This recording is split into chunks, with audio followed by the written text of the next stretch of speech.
What is up, guys? It is Tool Guy Y here, and it's Tuesday, so you know what that means.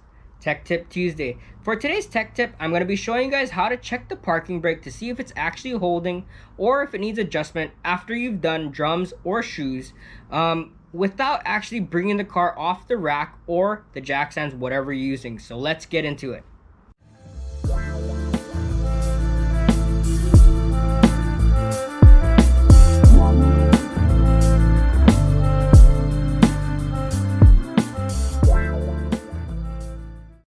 Once your brake job is done, whether it's shoes or drums, put everything back together and engage your parking brake. Once everything's put back together, take two lug nuts and put it on two lug studs, preferably adjacent from each other. Next, grab the biggest pry bar you have and position it as so. Make sure that your pry bar is sitting on the lug nuts and not the lug studs so you don't mess up any threads. Next, push down on your pry bar and use all your weight to make sure that the wheel doesn't move. If it moves a little bit, you might want to reconsider adjusting it a little more. If it doesn't move, you're probably good for a test drive.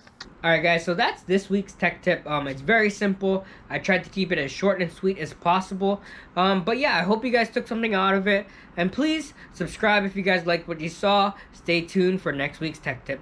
I'll see you guys next week. Shoots! If you liked or found this video informative, please support me by smashing that like button and subscribing to my channel for more how-to and tool review videos. Also, check me out on Instagram at ToolGuyY, where I post daily. Thank you guys again for watching, and I hope you guys have a wonderful day. Shoots!